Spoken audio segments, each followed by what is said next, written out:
I always wondered with hypnotherapy, because we do talk about core trauma a lot on this show and how we, lock them in a vault and we do everything we can to protect them, even ignore them.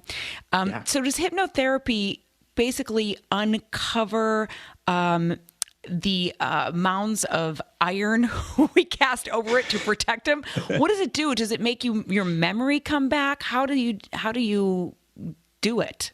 Yeah. So there's a lot of misconceptions about hypnotherapy. And tragically, that's because stage magic has really made a name for itself with hypnosis. Right. But stage magic in Vegas with hypnosis, it's just what stage magic is. A lot of smoke and mirrors, a lot of plants in the audience. And so, sure, it uses some principles of hypnosis like we use in hypnotherapy, but it's very vastly different. The biggest difference is a lot of people think that it's mind control, and it really is not mind control at all. It's one of the most, consensual, collaborative experiences in therapy. In fact, I've often heard it referred to as advanced empathy.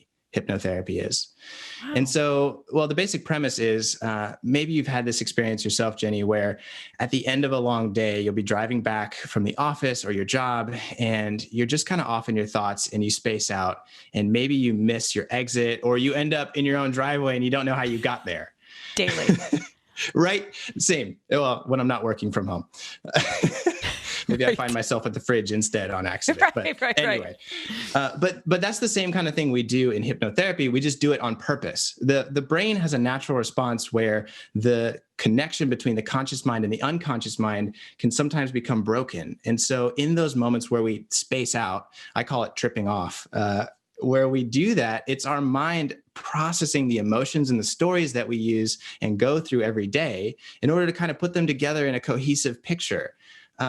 But sometimes, like you said, when we go through some pretty serious trauma or even complex traumas, our brain can do a lot to try and put up those shields and those walls from those things. And so through hypnosis, through hypnotherapy, we can get into a relaxed state, focus, and give the conscious mind something to attend to over here while we really deal with the emotions that reside in the unconscious mind. That's the key, and that's the beauty of it. That's why it works so well.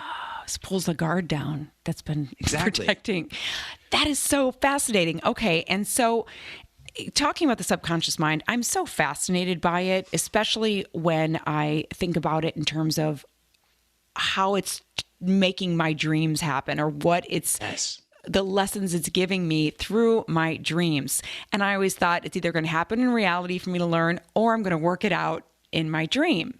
And how does it do that? How does it know what to pick? Dreams are amazing, and they're so confusing and so weird. That's why I love specializing. Hypnotherapy and dreams. I just love specializing in the confusing and weird, because I think in those things lie the potentials for the answers that we've been searching for. So, when it comes to dreams, there's a few theories when it comes to dream interpretation.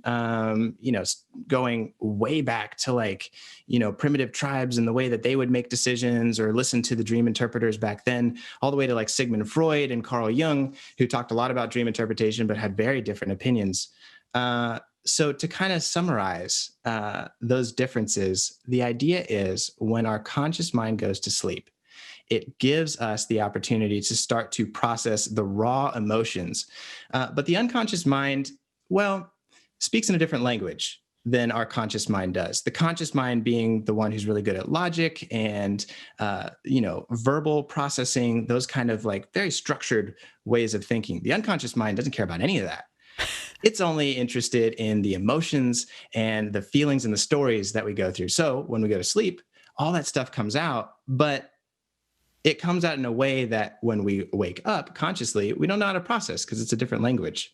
And so it's trying to give us these messages that we consciously repress through our sleep. It's venting out those emotions. It's trying to communicate to us and tell us those things that we have guarded inside our heart. And that's really the beauty of dreams.